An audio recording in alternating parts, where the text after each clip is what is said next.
Here's what you'll need for the super simple takikomi corn rice. You want a mix of mochigome and regular rice. You want a shirodashi, kombu, mirin, water, and if you're using corn rice, a whole corn in the cup.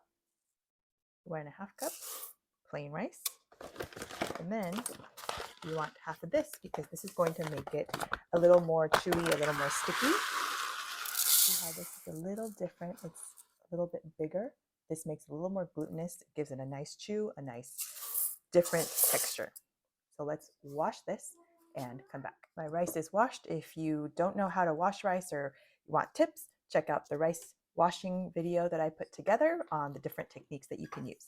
But here we go. Now, I'm not using dashi in this case. I'm just going to use water. And this is my hack right here. I love putting kombu in for making my own dashi. And so I'm just going to cook it like this, and it's going to have the dashi come out of it. But I am also going to use some shirodashi. This is kind of my quick hack here. It's more like a dashi and soy sauce mix. So about a tablespoon and a half. And I'm balling here, but you can use exact measurements when you're starting out. And then also mirin, which is a sweet cooking rice wine, also tablespoon and a half. And it gives it a little bit of sweetness, a little bit of flavor. So because I'm not adding dashi, you could choose to do that. You could add dashi instead of the 2 cups of water, but this is my super quick hack method, right? So if you weren't doing that, feel free to just cook it right away, but it's always just nice to let the rice sit for a little bit to make the rice taste better, whether you're cooking it Takikomi Gohan or not. But since I have that, I'm going to sit it for a little bit longer. I want to have the rice sit for 30 minutes to an hour, and then, oh, doesn't break that in half so it fits, and then I'm just going to put it in whole. And then afterwards, I'll shave it and put the little kernels in there, but I think it's just easier to do this and cut it afterwards versus make a mess at this point. So really, I'm just going to let this sit and cook it in about an hour. Let's see how it turned out. Look at that beautiful yellow in the corn. It's absolutely lovely. We're going to have to take out the corn so that we can shave it, get the kernels back in there. So let's carefully take it out because it is very hot.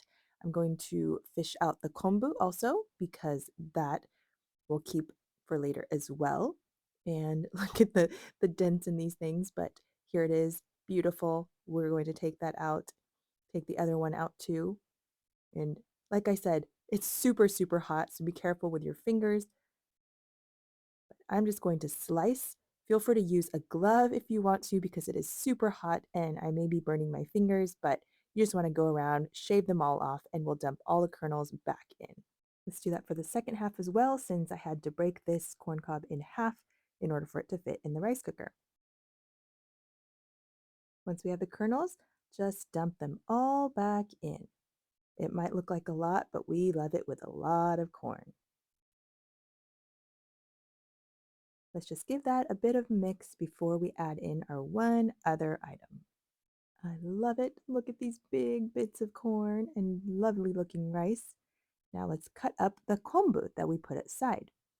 Now this, you can just eat it plain, but I actually like to chop it up and put it back in the rice as well. It's just an additional little flavor, texture, and appearance. Mix this up, and then you're ready to go. Lovely, easy. Now let's just make sure it tastes good too. The right thing to do is to taste test before you serve it to anyone, right? So I'm just going to put some in my nori, my little onigiri bite. It is hot, but it is so good. Corn pieces, sticky rice, delish. I'm putting some in my bowl for myself and my little taste tester as well. Does this look delicious or what? I'm so excited. If this video was of value to you, I would love for you to subscribe and continue on with us on our journey. Be sure to check out the other Japanese cooking videos, and I'll see you in the next video.